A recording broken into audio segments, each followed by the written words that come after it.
All right, so when we talk about arrays, right, essentially arrays allow us to store related data into one group, right, and then we can access it in one variable, right. We store all that information or data in one variable or one group, and then we can access it from that specific variable, right. So we'll see how that works, right. So but then I just went ahead and made an example, right. So suppose we have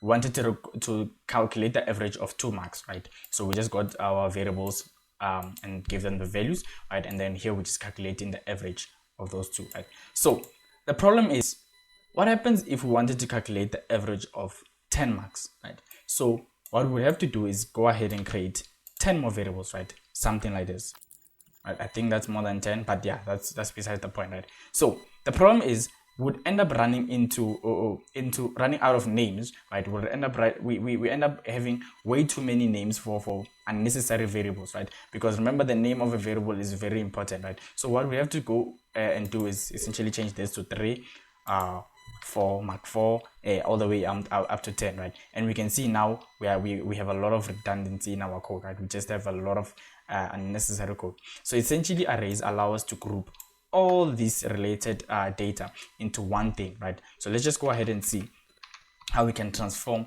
what we just did into something that's a bit more manageable, right. So how we go about creating an array, right, we list the data type. The importance of this data type is that all the arrays, or rather all the elements in the array, whatever we're going to store, in this case we're going to store marks, they need to be of the same data type. That means we cannot come here and put the value 90 and 60 and then after that put the character A, right. That doesn't work. We need to have the same data type in that array, right. So remember, we said that they are related and then we group them together, right. So we can go ahead and say int. In this case where we are storing marks, so we're going to go ahead and name the variable marks, right. So that's the name of our variable marks.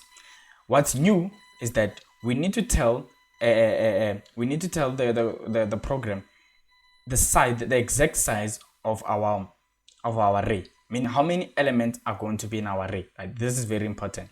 So let's just go ahead for now and say that we want to calculate the marks of the average of 2 marks. So what we're going to do is say 2, right. So we're going to go ahead and say 2 equals the curly braces, right. This is where we're going to essentially containerize our marks, right. So we're going to say 90.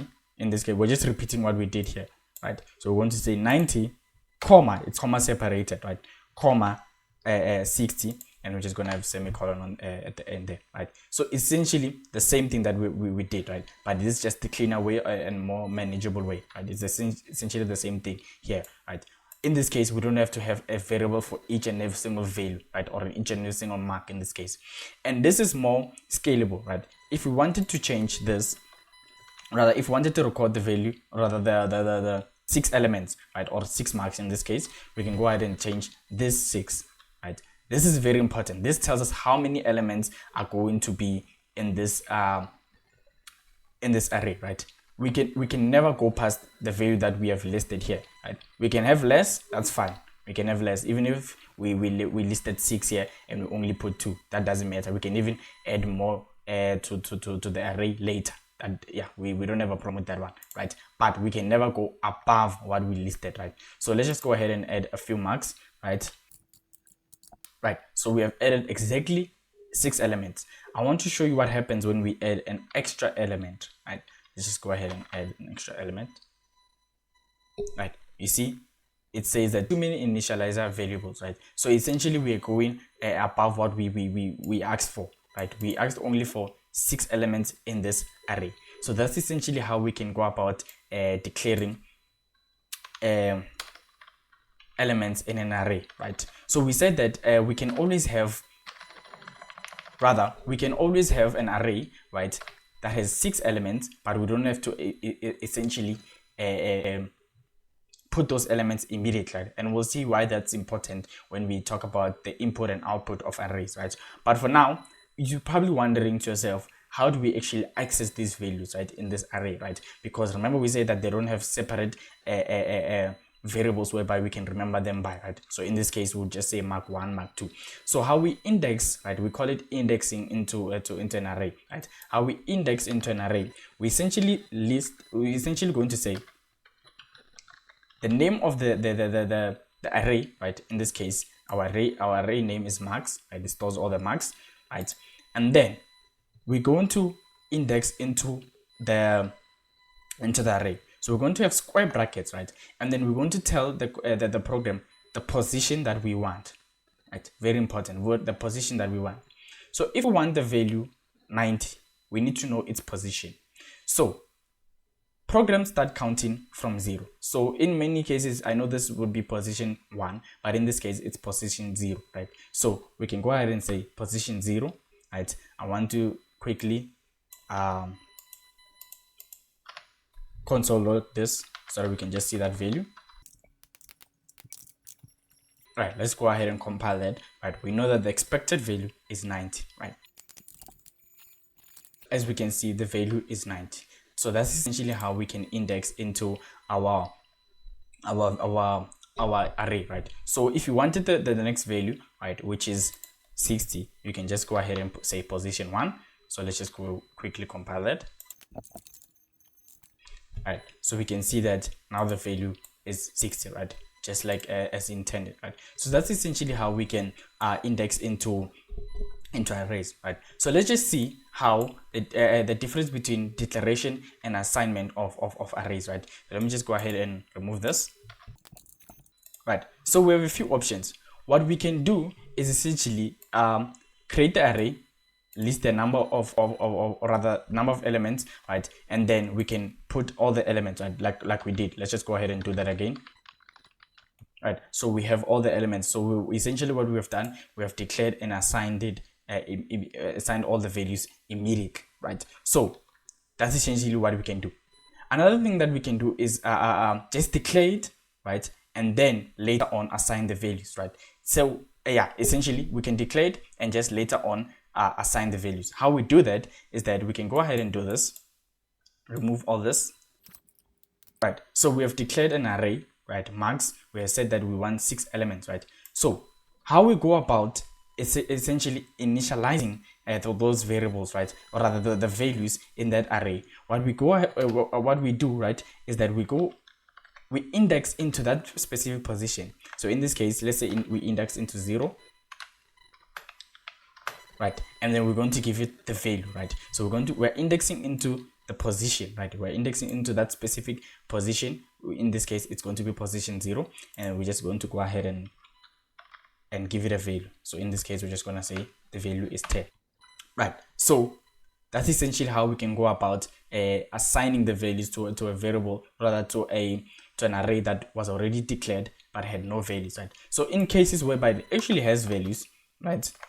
So values like this, right? Remember what we said. We said that we can have a variable with 6 elements, but we don't necessarily have to list out all the 6 elements at one go, right? So then later what we can do is say, remember this position 0, this position 1. So maybe later on we can now give it position 3, right? So remember position 3 is essentially 2 in this case, but yeah, and then we can give out that value. So let's just go ahead and console log that position 2 and see what value we get. Right, so we see indeed that we get position, we get the value 10, right? Because we have assigned 10 to position 3, right? So that's essentially how we can go about assigning and declaring our values in our arrays. All right, the last thing that I wanted to talk about is how we can pass in arrays as parameters to other functions, right? So I'm just going to go ahead and create an array, call it marks, right? And we're just going to give it a size of 3. Right, so what I want to mention, which is very important, is that whenever you're passing in the size, rather an array, you need to pass in the actual size of an array, right? In case maybe you want to print it out, or in case you want to assign the values, right? You need to know that when you're using the loop, you essentially need to know when to stop, right? What is the size? Because when you just pass in the array itself, you don't know actually the size. So let's just go ahead and create a variable that just prints the array, right? Not a variable, a function. So it's going to take in 2 parameters, which is the actual array and the size of the array, right? And then when we call the function, what we can do is just essentially just say print, pass in the array and the size of it, right? It's going to be very important, right? So when we receive the array, in this case, what we're going to do is just essentially create a for loop, right? Just like we did in the previous example, right? So in this case, what it's going to do, it's going to loop until it reaches the actual size of the array, right? Which is what we're passing in, and we're just going to increase. And then for now, we're just going to do what we did, essentially just index into the array, right?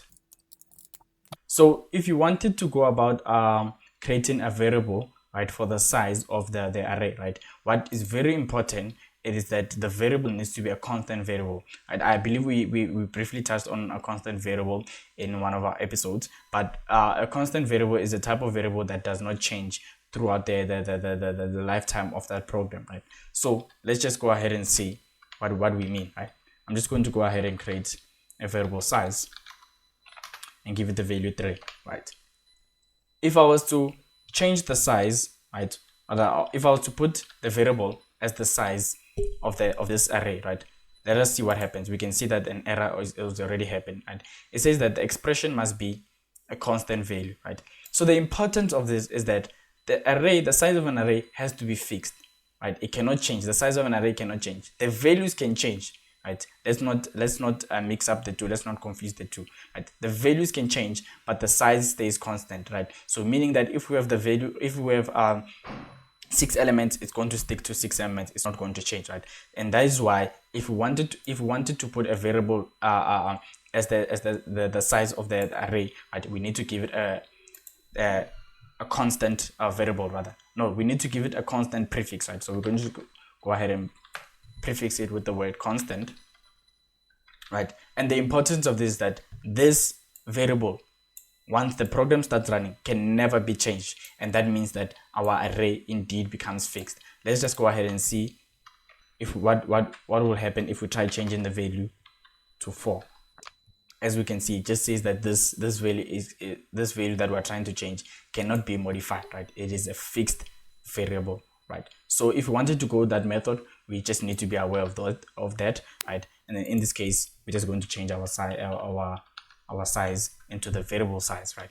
So let's just go ahead and do that, and then we can just go ahead and compile this and see how it works, right? Right, as we can see that it does print 1, 2, 3, right? So that's essentially it with arrays, right? So if you really enjoyed this episode, you can go ahead and leave a like. Otherwise, subscribe to stay tuned. Otherwise, cheers.